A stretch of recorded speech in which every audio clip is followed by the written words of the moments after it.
What's up, y'all? I'm Steve. That's Dorothy. And we got today our brand new little cowgirl on the farm, Miss Emily Louise. Say hi, princess. Say hi. Y'all, look at these little chubby cheeks. I think she's slowly finding her voice. Yeah, she's slowly starting to talk more and make all sorts of cool sounds. But y'all, it's been a month already. Don't remind me, I'll cry. We got a 1-month-old, y'all. I can't believe it. Y'all, from the bottom of our hearts, thank y'all for the prayers. Thank you guys for the support, for the encouragement. Everything with the birth went really good. Hopefully you guys saw the video. If not, y'all go check it out. We got some really cool footage, I think. And man, I'm just really grateful that we were able to capture those memories. I agree. This superhero here, after C-section, we were out of the hospital in about 24 hours. There's a long story behind that. We ended up leaving the hospital a little bit early. Because let's just say that some medical professionals don't respect parental rights. And that's a shame, y'all. It's really a shame. But we're going to fight always. Always going to fight for what we believe is right for our little one. And that's what we did. So we ended up leaving a little bit early. And this hero here absolutely killed it. The next day, she was walking around. I kept telling her, slow down. And she never did, y'all. I was doing the dishes, laundry. She was cooking. She was doing dishes. She was doing all sorts of stuff. She never took any medicine after she left the hospital. She never took any medicine. And it's like she never had a C-section. It's incredible. I'm proud of you. Thank you. She was built to be a mom. Yeah. Absolutely built to be a mom. And she's just been handling it like a champ. Everything is going really well with Emily here. And sleeping has been a challenge, but that's to be expected. You can't complain about that when you want a newborn. That's what you get. And not going to complain about that 1 second. So we're working out that schedule. We're working on all that. But otherwise, she's mostly only fussy when she's hungry. A little gassy sometimes, but it happens to daddy too. So I understand. Life is crazy, y'all. We're incredibly blessed. Man, that's bright. Sorry, y'all. We're incredibly blessed though, and the past 4 weeks has been crazy. So the boys started school. They're in school now. They just had homecoming. Devin just had his homecoming dance last night. Yeah. Man's getting ready for homecoming. Yep. You getting excited, bud? Yes, sir. Awesome. Gotta get them boots looking spiffy. Those are some working man's boots right there. Yeah. What are you doing, Mommy? I'm ironing Devin's shirt for homecoming. Hi, beautiful. Hi. Hi, princess. Hi. Daddy hold you, but I'm pretty dirty. Look at that chubby cheek. Somebody's eating good. Get mommy and baby matching. Yeah. It's so comfortable too. I like it. Hey. What you doing? Standing here. Cool. How come you're not going to homecoming? 'Cause Awkward. Look at my man Devin over here. Looking good, man. Thanks. Looking good. Going to homecoming. Yep. What happened to your boots, man? I don't know. You got them clean, but they're not shiny. We ran out of mink wool. They still look nice. They look better than they did. That's all right. That's what a man's boots look like. Yeah. Nothing wrong with that. Look good, son. I'm proud of you. Thank you. Looking good. You look kind of. You look like you got like Ace Ventura hair going on over here. Can you say alrighty then, real quick? Because he's got like the little. All right, man. Well, I hope you have fun and Thanks. make some good choices. Oh. Remember who you represent. Yep. And don't stand in the corner all by yourself. Yeah, don't stand in the corner. I'm not. You gotta dance. Mm-hmm. Gotta give the ladies what they want. Put her there, man. Have fun. Thanks. Love you. I'm grateful that he's able to experience those opportunities as long as he handles it in a godly way as a respectful young man. My man Mason, he's handling school like a champ this year already. He's making really good grades. And he's straight A's. He's straight A's, and we're starting to work more on his driving. So me and him, we actually just got back from a drive. We've got a dead-end road that goes down several miles past our house, and that's how I taught Devin how to drive, and that's how I'm teaching Mason how to drive, and he's doing great. So no dents in the car? I mean, nobody died. I'll add some footage in, but yesterday we rearranged some laying hens. Y'all, we broke the laying hen tractor. Wait a minute. I don't think y'all are supposed to be out.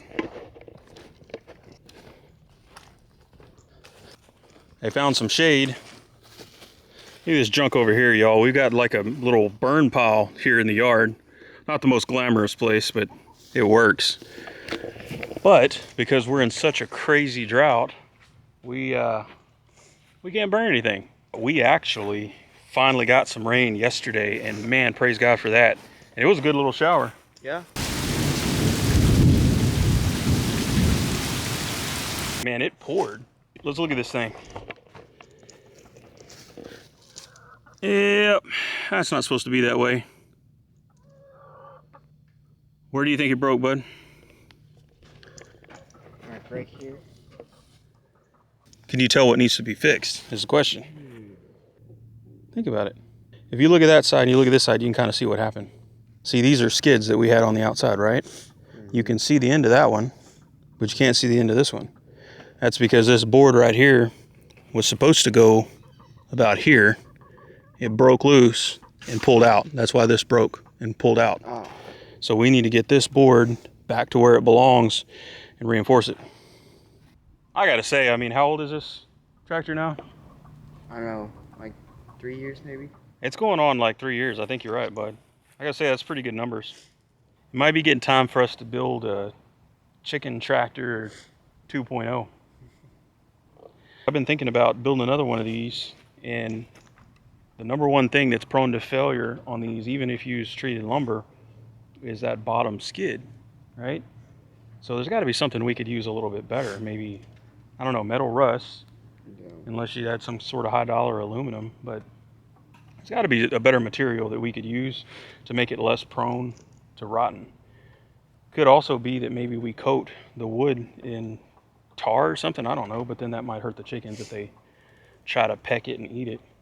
If you guys have any ideas, drop them down below. Maybe there's something that we can come up with for 2.0 version of this tractor one day when we rebuild it. You got any ideas, bud? Put tar and then cover it in glass so they can glass. I'm kind of bummed about that because we're gonna have to rebuild it. If you guys have any recommendation on what to do with the skids so that they don't rot in a few years, y'all let me know. I'd love to hear the tips. That means you, Jimmy, especially if you're listening. So big news, we're getting a whole new flock of laying hens, and the boys got the stalls clean, got it all cleaned out. I'll show y'all a little bit of that now. My man Devin's working on this stall over here. He went to go get some dirt because chickens like to dig. They like to clean and dust bathe and dirt bathe and all that stuff, and so you end up with big old holes like this all over the place. So we got to fill these in. We're gonna fill these holes in, tamp them down real good, put a fresh coat of hay as bedding. Then we're gonna, what are we missing? The chicks. Well, yeah. The heater. Yeah, we're gonna go ahead and put the heater in so that that's ready to go. And, oh, in this top area up here. Y'all, the area that we were talking about where the coon was getting in was right here. It's hard to tell perspective on the camera, but that's really a hole about like this. And we had put some chicken wire around this tree and stapled it there to keep anything from coming in. But it was able to move that wire over just a little bit and get in.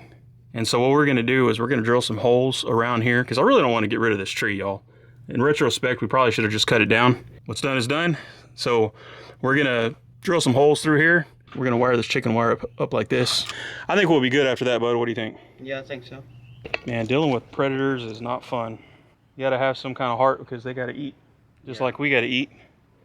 But we want to encourage them to eat somebody else's food. Speaking of predators, I don't know if you'd call them a predator, but those stupid gophers that we have around here.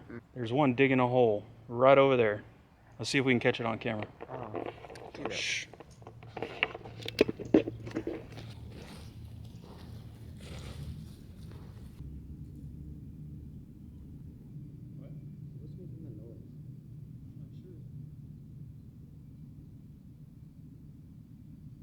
Them stupid gophers, man, they are just relentless. You'll have a pretty nice lawn and in no time, wrecked.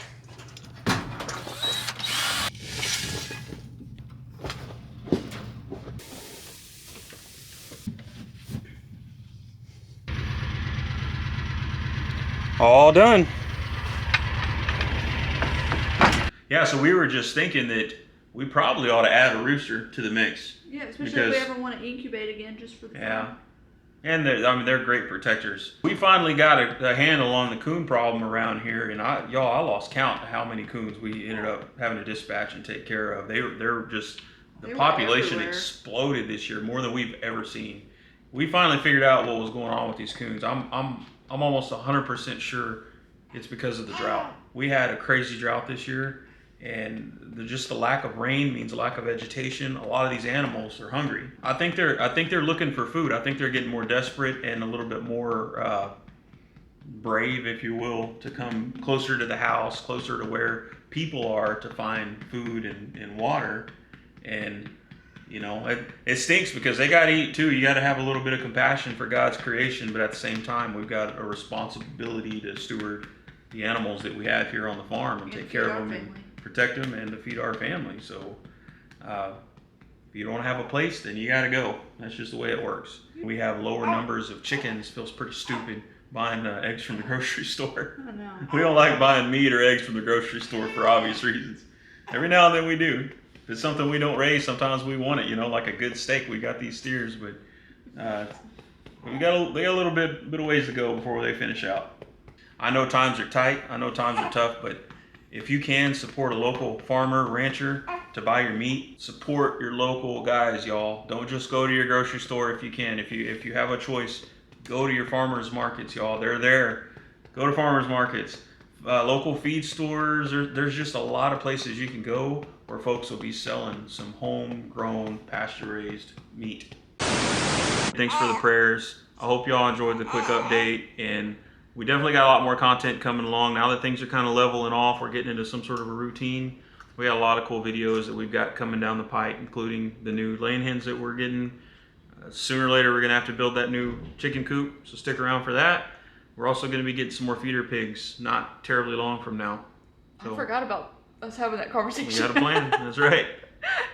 Gotta fill them freezers. I know, I just completely forgot about that conversation until you said that just now. So we're getting back into some sort of a sense of normalcy around here.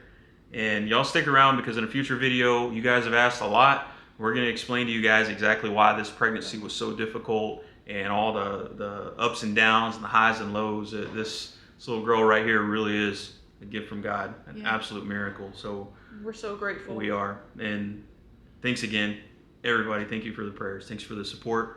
We love it that you guys are excited with us. We're excited with y'all. We love you guys. And we will see y'all on the next video. And God bless. Bye, guys.